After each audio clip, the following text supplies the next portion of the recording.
Hi everyone, Comic Book Reviewer here. This time reviewing on Spider-Man Chapter 1, issue number 10. Now, here we've got the cover of the Green Goblin giving his evil smile. And let's get on the story. It starts off how we see the Green Goblin attacking Spider-Man. But turns out it's actually an android, where Norman's like, with my arsenal of weapons, I am ready for my rematch with Spider-Man. And this time, there'll be nothing to interfere with my victory. And so you see Flash Thompson and his crew showing up, and turns out that he started up a Spider-Man fan club. And Flash is like, Peter Parker, we don't want him in our club. Don't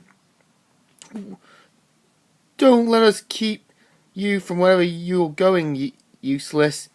So Liz mainly berates Flash for his behaviour, and pretty much it's revealed that Liz Allen has feelings for Peter Parker, and we see Peter seeing something going on, getting out into his costume, and showing up to take on some goons, which turns out it's actually a film being made saying, "You heard the man, people. This take is a bust." Take? Yes, a take, you idiot. This is a movie. We're all actors. So yeah, you can't really blame Spider-Man. I mean, this is New York after all. And so, mainly, John Jameson is dancing with victory, knowing that Spider-Man made a fool of himself, and says, "Spider-Man made a complete fool of himself, and half the city saw it." And so you see him talking with Peter and that, and we see Peter planning to take Betty home, but Liz shows up and she's like, "When she calls me Mrs. Brandt, I feel 100 years old." And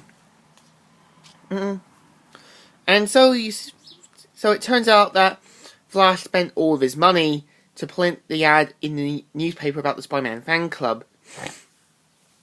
And so, mainly, Peter feels that his spider sense is tingling. And you see Norman Osborn entering in the building, which is never brought up. And we see that Betty's not too happy with Liz showing up. And Peter is pretty much sad because, yeah, Betty's now mad at him. Again, how is this his fault? I mean, Liz and the others just showed up automatically. And so you see Aunt May talking with Peter, asking, like, do you remember the date? And it's like, date? Oh my gosh, Aunt May, I totally forgot it's Friday night. And so Aunt May calls on the phone, and that her niece was delayed out of town. And I'm surprised that Aunt May isn't looking or anything. So yeah, it turns out that Peter's going to this big event thing to show up to be there as Spider-Man. And we see all the characters there. Johnny Storm, Flash, Liz, Betty, John Jameson. And so you see Liz's father saying, "Well, everything is set and everyone is ready. Where's the guest of honor?" And so they see that Spider-Man, and Peter starts showing off, until you've got this ridiculous concept with Green Goblin using frogs as arsenal. And so you see the Green Goblin saying, "Well done, Spider-Man. You recovered nicely from my last attack. Now, let's give these people a good, real show."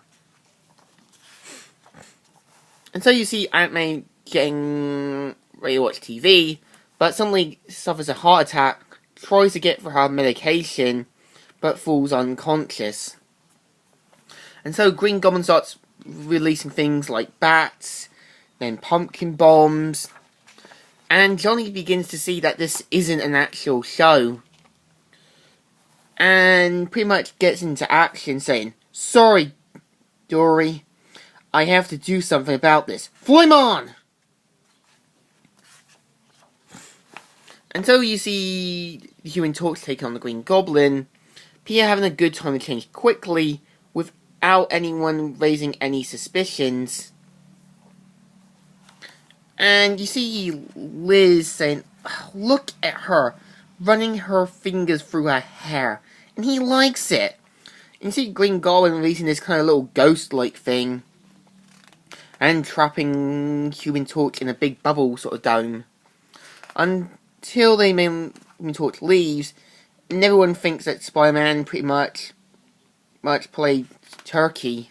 Until Spider-Man shows up and takes on the Green Goblin.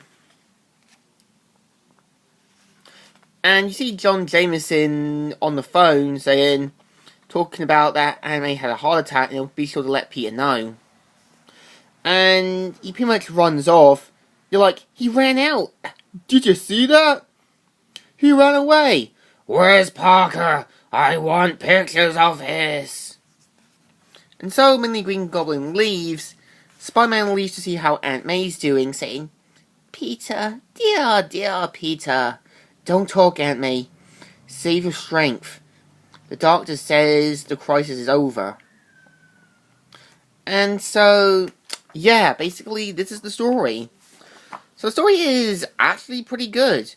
It has an interesting concept, but the downside is the Green Goblin's arsenals, like frogs, bats, ghosts. I think this is why later comics made it a bit more better and a bit more realistic with his weaponry. So the story deserves a thumbs up.